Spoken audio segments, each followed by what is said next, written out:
Today I'm talking about managing placement capacity for occupational therapy apprenticeship learners. Now, it's a bit of a strange one from my perspective because I'm going to wear two hats today. So I'm going to reflect from my time at Coventry University as a placement lead for our apprenticeship learners.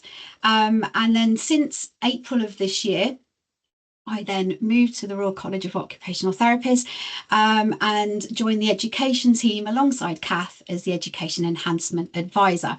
So I'm going to use that hat to share some of the sort of overall apprenticeship data across the UK. So just to sort of set some context, really.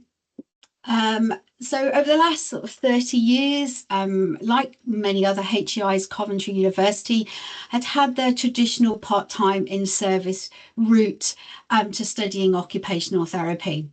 And then the government driver of apprenticeships came on board. And in 2019, there was the opportunity for occupational therapy as an apprenticeship programme. And Coventry was one of the first to deliver the BSc pre-registration occupational therapy degree apprenticeship programme. That's a mouthful, isn't it? Within the UK. And that did attract people from both the kind of Coventry and London campuses. And there were other HEIs as well that were also offering this. So, but I'm obviously today only going to speak from where I know, which is Coventry University. Then in 2021, they were the first HEI within England to have approval for their 2-year MSc pre-registration apprenticeship occupational therapy programme, again across both the kind of Coventry and London campus. And that really had sort of had quite a lot of interest and had grown quite significantly for potential learners and organisations. So it was then thinking, well, this is fantastic that we've got lots of interest in people wanting to go onto the degree apprenticeship programme, but how do we manage this in the placement team? And there is a couple of colleagues here on this call who were also previous part of and are currently part of this the apprenticeship, so they can also hop in at any time and kind of contribute to this discussion. So so basically this increase in numbers, we're thinking, well, how are we going to manage finding placements for apprenticeship learners alongside our direct entry learners, which there'll be a few colleagues here from HEIs who have this same kind of challenge. And luckily we had a dedicated placement practice placement team, but it's a kind of how do you manage over 800 apprentices on both programs? So in order to support this growing capacity of apprenticeship learners, which we know we need more occupational therapists in the workforce, I decided to establish a placement circuit back in September 2021. And I'll talk a bit later about what we mean by a placement circuit. And it's a way of sort of managing placement capacity across the UK. So back to my RCOT hat now. I just want to give a little bit of context, which I find really interesting. Both Kath and I find quite exciting about the data that comes to us from people who are from HEIs, from the OT programs. So just to give a little bit of context here, that you can start to see that in the darker green numbers, that there are, learners who join pre-registration occupational therapy programs are generally over the age of 21 and over, and it's been in the sort of mid-60s since 2021, which you can see that very much links to the introduction of apprenticeship programs and also the MSc pre-registration programs all across the UK. And so it's not surprising that we would probably see more new learners who are over the age of 21 than under the age of 21, which sort of sits around about the 30%. So again, some more data here, and you can start to see this growing trend and this steady increase of apprentices commencing their pre-registration education just in England. Apprenticeships are not available in the other nations, but as more and more HEI providers are delivering occupational therapy degree apprenticeships, you can start to see how that number has really increased from 2021, which is absolutely fantastic to see and really positive. And then my final kind of data slide are numbers that are just coming in from HEIs of the OT predicted graduates for the 24-25 academic year. And there is a sort of healthy supply in some regions of overall OT graduates, but there are some regional variances. So if you look at the purple number, 414 apprentices have graduated from England of the academic year 24-25. You will see that some courses who are offering degree apprenticeships are still very new, and we're not seeing that reflection in graduation just yet.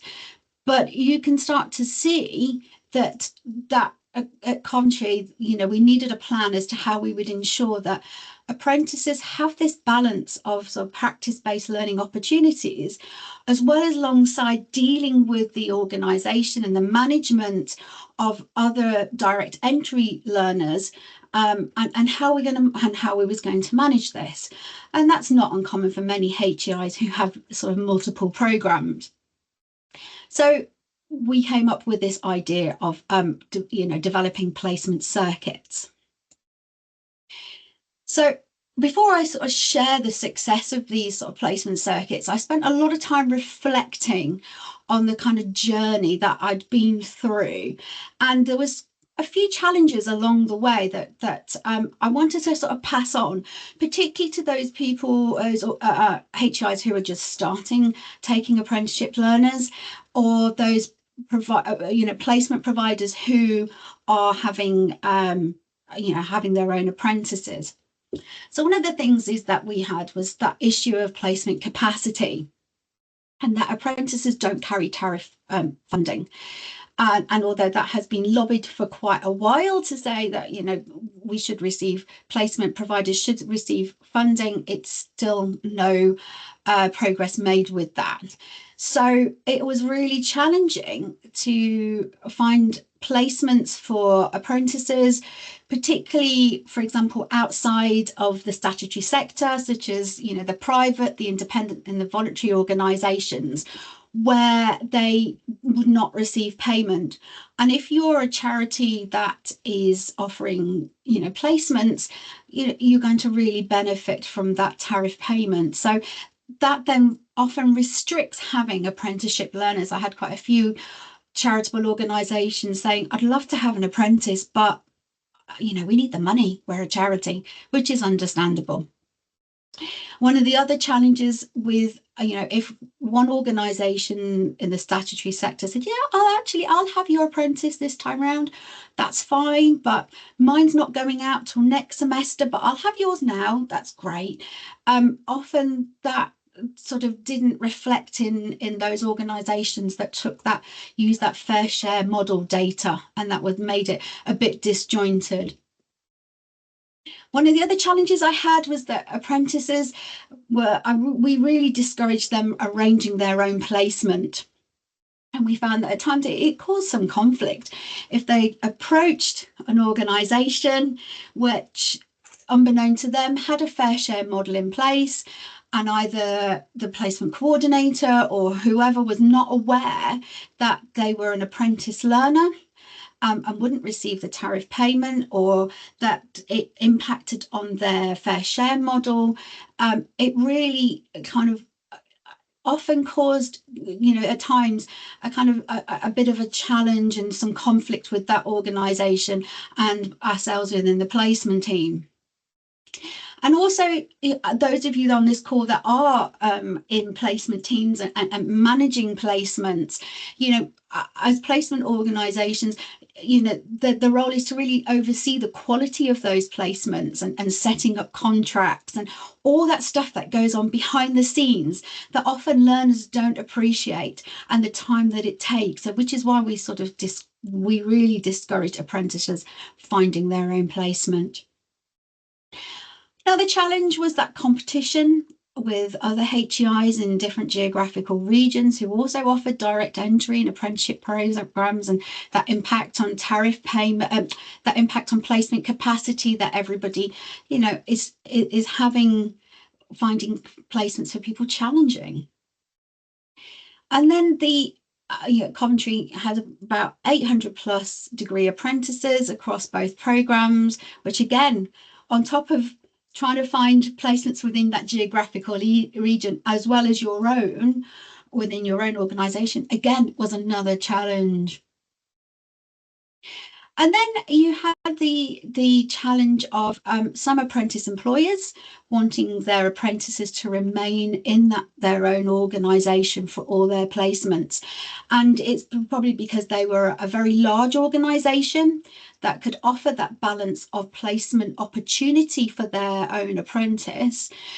But when you look at the RCOT learning and development standards, although it says, learners in apprenticeship pre-registration program, practice-based learning must be taken outside of their own work setting, but ideally outside of their employer's own organisation, which was another reason why setting up placement circuits really was so important. Then the final challenge I had was about that onboarding, and there's sometimes disparities of some apprentices depending on which organisations they came from, had different requirements for their statutory and mandatory training prior to going out on placement, and the challenge in the placement team to monitor that and ensure that those apprentices were up to date with their stat and man training in readiness for placement. And we encountered that for example, some apprentices didn't have enhanced DBS, so they couldn't go and have a placement working with children, for example, or their organisation didn't offer resuscitation training, those sorts of things. So it made it challenging, and it really was having to work with that employer to ensure that all the apprentices, from a quality assurance perspective, all had their training, statutory and mandatory training, up to date and ready for placement. So I've spoken a lot about kind of the background. What is a placement circuit? So the intention behind circuits was really to meet regularly, and I met with the apprentices' employers 3 times a year across the different geographical areas to really plan how each apprentice could be swapped, if you imagine, with each different organisation, to really ensure that they had that balance of placement experience as deemed in the learning and development standards. And it was made very clear at the time of meeting with the organisations that there must be that reciprocal agreement when an apprentice is on placement, to expect an apprentice to come back to their area of work, but to come back not as an OT assistant, not as a support worker, but as an occupational therapy student. They were not there to plug the gap for those understaffed organisations. They were there on placement as a student. And I think that's really important point that had to be made at times. It's changed a lot over the years, but certainly at the beginning. And so, yeah, their placement circuits, the idea behind them takes a lot of planning in advance for the meeting to go ahead. So I would gain the information from the apprentice about where they live, where they work, who is their employer, what is their area of practice, what placements have they done already, and then the usual, if they're a car driver, if they've got health or learning needs, have they got responsibilities, which was then mapped across the document so we could see every time that we met with the organisation at that time with that placement circuit, you've got that preparatory work completed, and it really helped with the kind of smooth organisation of the meeting to say, okay, we've got this this apprentice learner going out, they work for this organisation, but they need mental health. Who on the call can offer that? And then we could work collaboratively together to say, yeah, that would work for that person's learning needs. So using this, I use this sort of planning approach to sort of reflect on this journey since sort of 2021 on the development of apprenticeship placement circuits. And I used the SAW approach that I'd come across. For me, I felt that it was sort of less negative than a SWOT analysis, which when you read the literature sort of said it's quite competition focused, just be better. Whereas I really liked this SAW approach, which they say is strength-based, solution-orientated approach, and really support that strategic thinking using appreciative inquiry. And so it's based on strengths, opportunities, aspirations, and then results. So I'm going to take you through each of those now from the experiences of working with our apprentices since 2021 on placement, but also the kind of each of those from a placement circuit perspective as well. So if I look at the strengths, one of the things that I really found talking really closely to practice partners, they really valued having apprenticeship learners. They found that a lot of apprenticeship learners had strong communication skills, they had that appreciation of teamwork, and they had that baseline understanding of occupational therapy within their own work setting. And they found that often they brought at times some unique insights into that placement that maybe a direct entry learner may not bring, not always, but at times. The other strength that I found is developing placement circuits that it really enhanced those relationships with practice partners, whether we were developing new ones. And there were some people on this call who already I've known who have been part of the placement circuits, or whether an existing practice partners. And the feedback that we had that having a dedicated placement team, kind of practice partners felt supported, that if they needed to go to anybody or the employer needed to kind of ask any questions, queries, those sorts of things, they knew who to come to, and it was the same consistency there, and that was a real strength. The other strength was about the strategic planning. It was a real strength, and I think it helped to streamline what we did in advance about understanding that apprentices' placement profile in advance of those placement circuit meetings really helped to ensure the success of those placement circuits. So, the kind of, you could really show and demonstrate that balance of placement opportunity there. So, as I said before, getting that information before about where the apprentice works and lives and who's the employer and what reasonable adjustments they need and car drivers, if that was all brought to the meeting in advance and mapped out, you then had to say, look, I need learning disabilities for this apprentice, who can offer it, or something similar. And it really, that planning, although it took a long time, from a placement perspective, it was well worth it, and really, as I say, streamline that meeting. And all that preparation as well really gave me that confidence in my rationale as to why I'd placed an apprentice at that organisation for that placement. And I could clearly articulate that to the apprentice, and obviously had the support from their employer, because the employer was on the call as well. Other strength, again, improved communication, those sort of enhanced dialogue with employers and those employees who became practice partners. And as I said before, that preparation really helped that kind of collaborative planning, that smooth coordination. And on the call, we would say, we've got this apprentice, and I would then check in with their employer and say, do you think that placement's going to be fine? Would work for them? And they'll go, yeah, brilliant. Or no, I think we need to look at something different.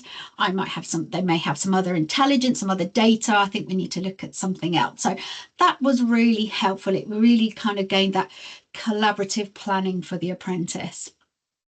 And as I said earlier, that dedicated support structure, having a placement team member, myself, who was accountable and oversaw that planning and allocation of apprentice learners really helped. And having that consistent contact point for employers and practice partners also helps. But the support from the rest of the placement team to then still involved to resolve any kind of issues during placement.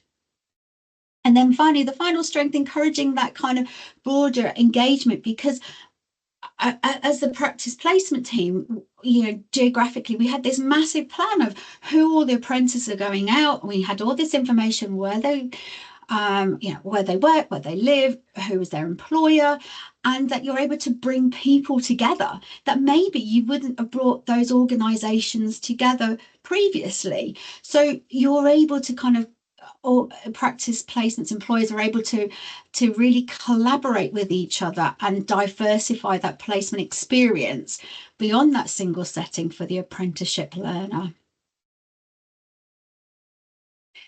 Then some of the opportunities that I found along this journey. So that for the apprentice, that they really had some kind of diverse placement learning opportunities, across the UK.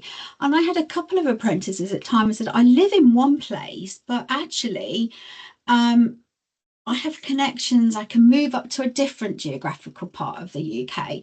And you think, and you might be struggling for a placement for them. You think, but I know somebody in that area. I know geographically there's a placement up there and I could move them there. So you really get that sense of, the opportunity to sort of look at those diverse organisations across the UK.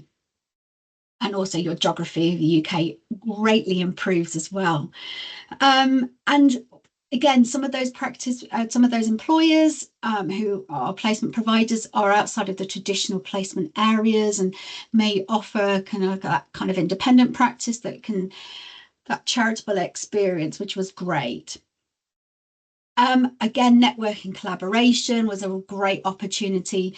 As I said, there's people on this call who I've worked in my previous role, and I've really benefited from their support, their guidance, really, and that collaboration together to support the apprentice. It did really help.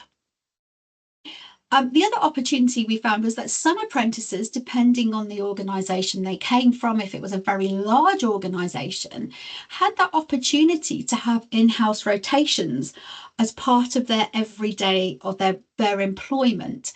So maybe every 6 months to a year, they may move to different practice areas. And that is alongside placement as well, which for them, from apprentice perspective, really kind of broadened their understanding on the breadth and depth of occupational therapy as a profession. The other opportunity was that we were able to set some very clear expectations earlier on with practice educators about apprentices and their role, and that identity that they are an OT student on placement and that they are being assessed exactly the same as any other learner on placement. And we had to make that very, very clear, because in the early days I had some feedback of, well, they're not at a band 5. Well, they're not at a band 5. Or, sometimes grading them too subjectively. And it, as we know, placement assessment is very challenging. Practice-based learning assessment is challenging, but it's making, and because they come with very unique skills, our apprentice learners, it's still making sure that you're objective in how you assess them as an OT student on that placement at that moment in time. And then the other opportunity, I got some insights from apprentices about their perspective of placement. And anecdotally, one of the things they told me over the years was that, although I think majority of them, I'd say, or most of them, all absolutely loved their placement. One of the things that they said they wish they had more wish they had more time to have that opportunity to embed the theory into practice. Because when they're in their other working role, often a lot of them didn't really get time in reality to embed the theory from university, and placement afforded them that really dedicated learning time. And sometimes they got to grips very quickly with communication and interpersonal skills and team working because they were living and breathing that.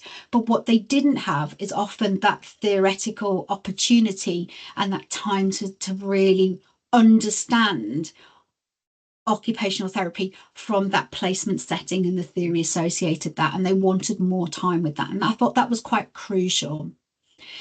The other opportunity was the research gap. There is, looking at this, there is no current research from occupational therapy apprentices, from their practice-based learning experiences. And that's certainly something that I would like to sort of take forward and collaborate in the future. And so we gather that information, I think, is really important because, they can be seen as a unique set of learners. And then finally, as part of this SOAR process is aspirations. This is something where I think, this is what I would love to, wanted to explore further. And I think something to sort of encourage other placement teams on the call to think about something that's a kind of aspirations for yourselves if you're looking at placement circuits. We're starting to collaborate more with more HEIs as part of the placement circuit. So it became multi-HEI and multi-employer placement circuit, and which was great because that helped the placement providers to know actually which apprentice have I got coming from which HEI, which is fantastic. But what I would like is more collaboration with the ICPs to widen that placement opportunity pool and support that long-term placement capacity a lot more. In an ideal world, I would love to have planned for the apprenticeship placements for the duration. So for the whole time that they were on of their studies, they knew in advance where all of their placements were going to be, but are not just working out each semester. But when you add 800 plus apprentices, that's quite challenging to do. And as we know, sometimes when you plan all of the learners' apprentices in advance, sometimes it can go wrong. And there sometimes need to be changes, but it was certainly an aspiration. And then I wanted an aspiration of promoting more non-traditional placements for apprenticeship learners, the role emerging, the leadership, the project placements. So the apprentice learners really broadened their understanding of occupational therapy beyond the statutory sector, beyond social care and health in the NHS.